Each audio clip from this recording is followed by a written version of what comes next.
Hello everyone. Last video के अंदर हमने एपिडेमिक मॉडल के बारे में थोड़ा सा पढ़ा था। हमने उस मॉडल को बनाया, उसके साथ उसकी लिमिटेशन डिस्कस करी। अब हम आते हैं एक बहुत ही इम्पॉर्टेंट कॉन्सेप्ट किसी भी एपिडेमिक मॉडल के, जिसको हम कहते हैं बेसिक रिप्रोडक्शन नंबर। अब हमें ये तो पता चल गया कि डिजीज़ कैसे फैलती है, बट हमें ये कैसे पता चलेगा कि डिजीज़ कब ख़त्म होगी या कितने लोगों को ये इफ़ेक्ट करेगी। इस चीज़ को कैलकुलेट करने के लिए हमने एक मेजर बनाया जिसको हम बोलते हैं बेसिक रिप्रोडक्शन नंबर। ये किसी एक थ्रेशहोल्ड की तरह वर्क करता है जो आपको बताता है कि आगे आने वाले टाइम में ये डिजीज़ क्या बढ़ने वाली है या ख़त्म होने वाली है। ऑब्वियसली जो भी डिजीज़ है वो किसी ना किसी टाइम पर ख़त्म ज़रूर होती है, बट इस वैल्यू से हमको ये पता चलता है कि ये कितनी जल्दी ख़त्म हो सकती है या फिर अभी बढ़ने वाली है। आइए फॉर्मली स्टार्ट करते हैं। एम क्या है इसको पढ़ने का? एम है कि हम एक थ्रेशोल्ड वैल्यू निकालें जो कि डिजीज को स्टडी करके ये बताए कि ये डिजीज जो एपिडेमिक है वो खत्म हो जाएगी या वो अभी आगे फैलेगी। इसकी जो डेफिनेशन है वो है कि सबसे पहले बेसिक रिप्रोडक्शन नंबर जो है उसको हम आर नॉट से रिप्रेजेंट करते हैं। ये रही इसकी रिप्रेजेंटेशन आर नॉट। अब ये है क्या? ये एक न्यूमेरिक वैल्यू है जो कि आपको न्यू इन्फेक्शंस बताती है। न्यू इन्फेक्शंस कैसे? न्यू इन्फेक्शंस जब आप इनिशियल पॉपुलेशन, आपको याद होगा इनिशियल पॉपुलेशन हमारी थी S0। जब आप इनिशियल पॉपुलेशन S0 के अंदर एक इन्फेक्टिव इंसान को रखते हो तो टाइम पीरियड के अंदर कितने इन्फेक्शंस होते हैं ये वैल्यू होती है, ये बेसिक रिप्रोडक्शन नंबर। अब इसका मतलब क्या हुआ? ये क्या मेजर कर रही है? ये मेजर कर रही है कि इन्फेक्शन कितनी जल्दी आगे फैल रहा है पॉपुलेशन के अंदर। अब ये तो हमें पता लग गया ये है क्या। अब इसको मैथमेटिकली हम कैसे परसीव करते हैं, कैसे देख सकते हैं? आर नॉट जो है हमारा, सॉरी,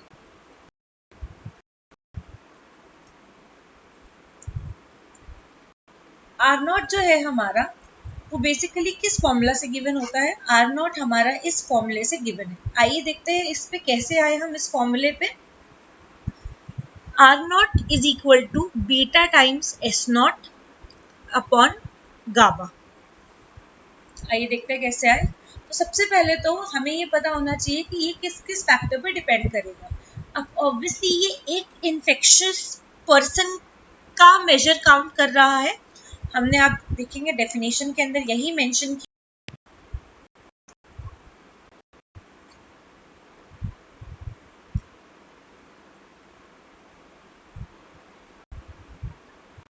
ये देखिए यहाँ पे जो डेफिनेशन है उसके अंदर यही मेंशन किया है कि एक सिंगल इन्फेक्शियस इंडिविजुअल से कैसे आगे बढ़ेगा। तो अब ऑब्वियसली जितने भी इन्फेक्टिव्स होंगे उन पे तो हमारा ये वैल्यू डिपेंड नहीं करेगी। हमारा बेसिक फॉर्मूला क्या था इन्फेक्शन रेट निकालने का? हमने बोला था it is beta S I. अब यहाँ पे इस आई या आई नॉट की तो हमें जरूरत है नहीं क्योंकि हमें सिंगल इन्फेक्शन आर नॉट बता रहा है। तो अब हमारा ये किस पे डिपेंड हो गया? ये डिपेंड हुआ बीटा इंटू एस नॉट। और किस चीज पे डिपेंड हुआ? अब एक इंडिविजुअल जो है रिकवर कब हो जाएगा? वो रिकवर होगा after with the factor of gamma, जो हमने पिछली वीडियो के अंदर देखा है। अब उस इंसान के पास कितना टाइम फ्रेम है जिसके अंदर वो सामने वालों को या एस नॉट पॉपुलेशन को इन्फेक्ट कर सकता है? It is given by this quantity which is 1 upon gamma. अब आते हैं आगे। इसका मतलब क्या हुआ कि जो हमारी आर नॉट की वैल्यू निकल के आई वो क्या निकल के आई? It is beta S naught divided by gamma. ये हमारी वैल्यू आ गई। अब इसको एनालाइज कैसे करते हैं? आर नॉट की वैल्यू को हम कैसे एनालाइज कर पाएंगे वो आप देख सकते हैं 1 के थ्रू। तो अगर हम बोलते हैं कि आर नॉट की वैल्यू 1 से कम होगी तो कोई भी जिस डिजीज की हम बात कर रहे हैं एपिडेमिक मॉडल में वो अपने आप ही खत्म हो जाएगी। अगर हमारी जो आर नॉट की वैल्यू है वो ग्रेटर देन 1 होगी तो ये वाली जो हमारी डिजीज है वो आगे बढ़ती जाएगी। ठीक है, अब हम इसको रिलेट करते हैं अपनी इक्वेशन से जो हमने पढ़ा है। हमने पढ़ा था कि जो चेंज इन इन्फेक्टिव्स है वो क्या है, उसकी value was beta S I minus gamma आई। अब इसमें से हम क्या कर सकते हैं, अगर हम यहाँ पे गामा आई को बाहर निकाल लें तो आप ये देखेंगे ये हमारा क्या है, this is nothing but R naught. ठीक है, आर नॉट की वैल्यू है I naught R naught minus one. अगर इसकी चेंज इन इन्फेक्टिव्स की वैल्यू ग्रेटर देन वन होगी, इसका मतलब क्या होगा, आर नॉट की भी वैल्यू ग्रेटर देन वन होगी। जैसे ही हमारे पास इन्फेक्टिव्स का रेट ऑफ चेंज पॉजिटिव हुआ, इसका मतलब क्या हुआ, इन्फेक्शियस नए लोग ऐड हो रहे हैं। इसका मतलब आर नॉट की जब वैल्यू वन से ज्यादा होगी तो आपका इन्फेक्शन जो है वो स्प्रेड होगा। नेक्स्ट, अगर आपकी आई नॉट की वैल्यू या चेंज इन इन्फेक्टिव्स की वैल्यू 0 से कम होगी, इसका मतलब क्या है, जो आपके इन्फेक्टिव्स हैं, यहाँ पे देखिए, जो आपके इन्फेक्टिव्स हैं वो आगे बढ़ नहीं रहे हैं। इन्फेक्टिव जो इन्फेक्शन का रेट था जिससे इन्फेक्शन बढ़ रहा था वो कम हो रहा है।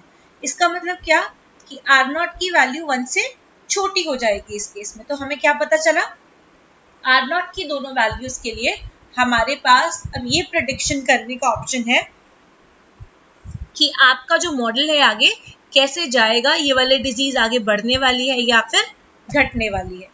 तो आपको यहाँ पे क्या याद रखना है, आपको यहाँ पे याद रखना है आर नॉट की वैल्यू, ये बहुत इंपॉर्टेंट है। एंड आर नॉट को हमने किन किन वैल्यूज से कैलकुलेट किया है, जो कि है beta S upon gamma. Okay,